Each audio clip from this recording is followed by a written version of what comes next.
Welcome back. Today, we're going to get into a really fascinating Japanese concept called Ma.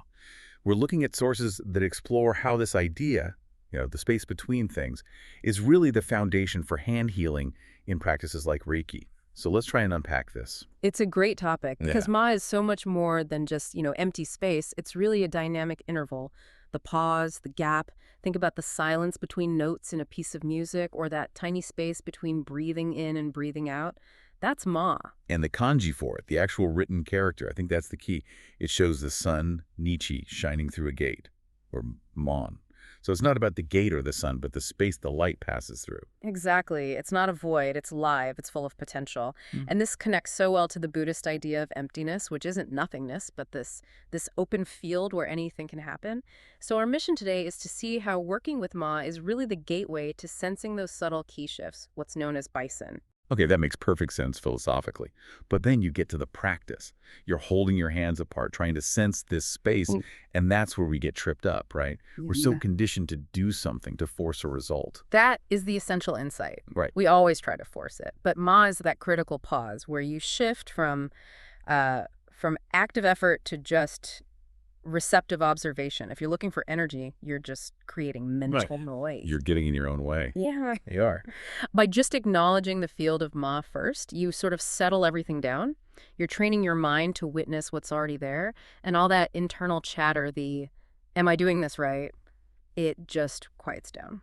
So Ma is almost like a psychological reset. It takes the pressure off. But once your mind is settled, what are you actually looking for? When you're scanning a body, the hibiki you mentioned, what does it feel like? Right. Hibiki is the echo, the resonance you feel when you're practicing Baishusen Reiken Ho, which is the formal scanning method. And because you've already heightened your awareness with Ma, these sensations start to stand out. Yeah. So they were there all along? You just couldn't perceive them through the noise? Precisely. The sources describe Hibiki as, well, all sorts of things. Subtle heat, maybe a coolness, a tingling, or even a feeling of stickiness. Sometimes it's like the texture changes under your hands. That's the information the body is echoing back into that open field of Ma. That's fascinating.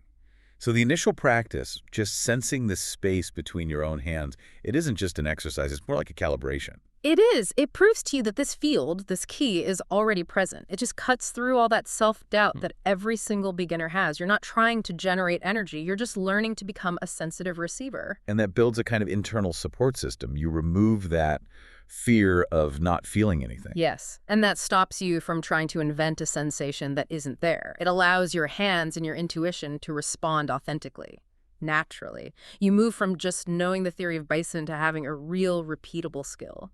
So the big takeaway here is that the real power is in restraint, in just being curious and receptive. You're allowing the space itself to teach you. Exactly. And that leaves us with a really interesting thought for you to take away. The next time you're focusing your attention on anything, a task, a conversation, anything, don't just focus on the object of your attention.